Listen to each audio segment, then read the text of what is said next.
حبايبي الحلوين عاملين ايه؟ اهلا بيكم. لو اول مره بتشوفوني انا دعاء ودي قناتي. النهارده بقى هنعمل نوع من انواع الحلويات الشرقيه الجميله جدا اللي كل الناس بتحبها، الجلاش المحشي بالكنافه.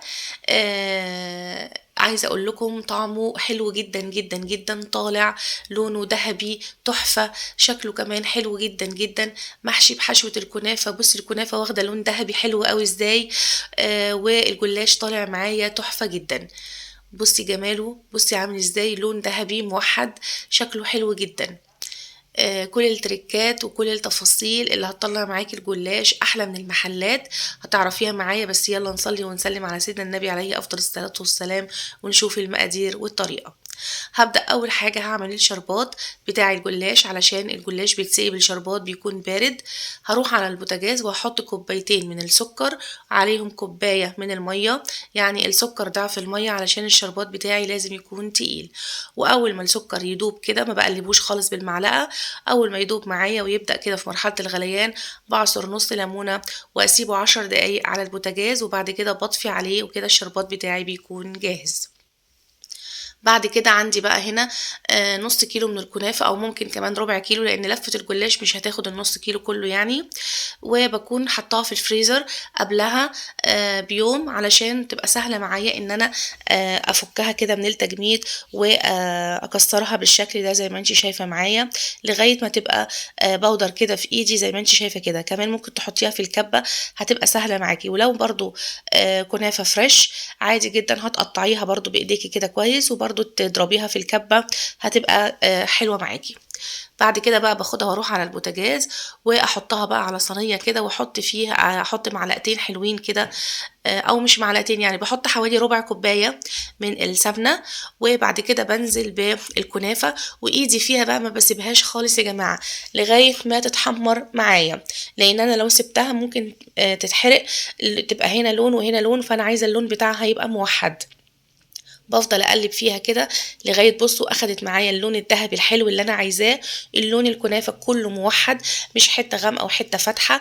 عشان كده بقولك ايدك فيها ما تسيبيهاش خالص، اخدت اللون الحلو الجميل ده اللي انا عايزاه، وكده الكنافه بتاعتي بقت جاهزه معايا.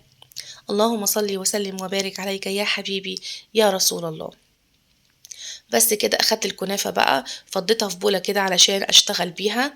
بعد كده بقى عندي مقادير الجلاش ولا حاجة، هي الكنافة المتحمرة بتاعتي ولفة من الجلاش وجوزة الهند دي طبعا حسب الرغبة، وكمان السمنة اللي هدهن بيها بين الطبقات في الجلاش. باجيب بقى جوزة الهند اللي عندي حوالي كده معلقتين كبار، وبحطهم على الكنافة اللي انا حمرتها واقلبهم كده واخلطهم مع بعض كويس. عايزة تحطي كمان زبيب، عايزة تحطي فول سوداني، عايزة تحطي اي مكسرات موجودة عندك، برضو دي حاجة ترجع ليكي حسب الرغبة. بس كده حضرت بقى الحشوة الكنافة وخليتها جنبي، وسيحت بقى سمنة، وجبت بقى ورقة جلاش أول ورقة معايا كده بدهنها كويس جدا جدا بالسمنة، مش كتير بالفرشة يعني بدهن بس المهم ان الورقة بتاعتي تكون مدهونة بالسمنة، واحط عليها ورقة تانية بنفس التساوي يعني فوقها بالظبط، وبرضو بدهنها بالسمنة. بس كده هما ورقتين، بستخدم ورقتين ورقتين علشان يبقى معايا قوامه حلو جدا. بس كده اروح نازله بعد كده بقى بالكنافه بتاعتي زي ما انت شايفه كده على الطرف بتاع الكنافه، بس مش على الطرف قوي، بسيب حته يعني، وبعد كده بحط الكنافه واوزعها كده والف بقى. ابدا بقى في ان انا ابرم كده الورقتين بتوع الجلاش على الكنافه كده واقفل عليهم بالشكل ده زي ما انت شايفه معايا بمنتهى السهوله والبساطه. يعني الموضوع عايزه اقولك سهل جدا. وبحط بقى الصينيه بتاعتي او الصاج بتاعتي الجلاش بالشكل ده، وطبعا بكون دهنه الصينيه بتاعتي كويس جدا جدا علشان الجلاش لما اجي اقطعه واجي اطلعه يطلع معايا بسهوله. لازم الصينيه تكون مدهونه كويس. واحدة كمان اهي، بجيب كده ورقة الكنافة وادهنها كويس قوي بالسمنة زي ما انت شايفة كده. وبعد كده بجيب الورقة التانية واحطها عليها، لازم تكون مظبوطة يعني قد بعض بالظبط، يعني احطهم فوق بعض مظبوطين بالشكل ده، اظبطها كده.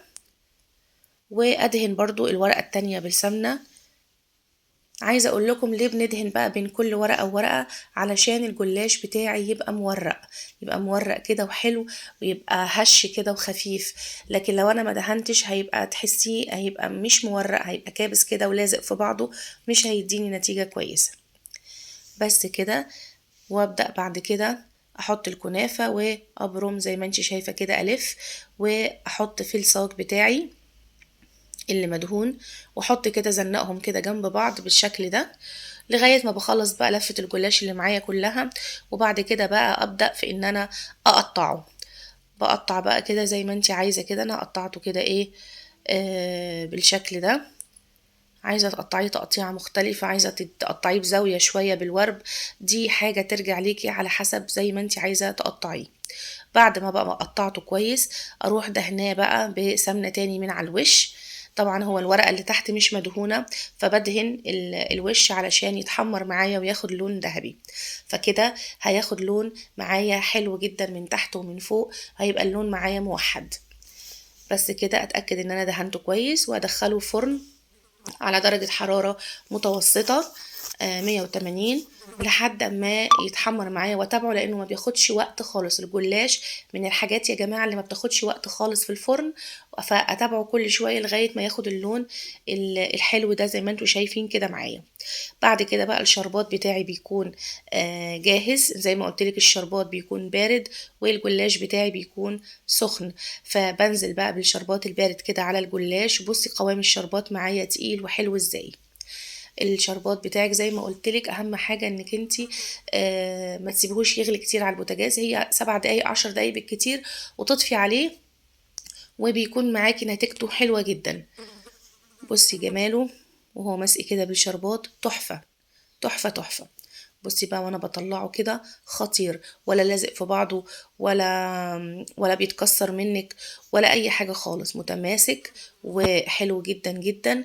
بصي يعني ولا غلطة. بس كده باخده بقى وبرصه في الطبق بتاعي. وبصي شكله وجماله كده وانتي بتقدميه، يعني منظره زي ما بنجيبه من المحلات واحلى. كفاية ان انتي عاملاه في البيت على ايدك. و يعني عايزه اقولك ان الحاجات دي لما بتتعمل في البيت بتخليكي كده ايه مبسوطه جدا ان الحاجه طلعت من تحت ايدك كده حلوه ومظبوطه. كل اللي هياكل منها يعجب بيها جدا، فدي حاجه اكيد هتبسطك جدا جدا. بصي جماله، بصي تحفه. عايزه اقولك مورق وخطير وحلو جدا جدا. يلا بقى لايك وشير وسبسكرايب وفعلوا الجرس عشان يوصلكم كل جديد من وصفاتي على القناة. وهستنى تعليقاتكم وتطبيقاتكم لان بجد رأيكم بيهمني جدا وبيفرق معايا جدا جدا. ولو عايزين اي وصفة قولولي في التعليقات وان شاء الله هعملها لكم. باي باي، ونتقابل في فيديوهات جاية كتير مع بعض ان شاء الله. يلا باي باي حبايبي.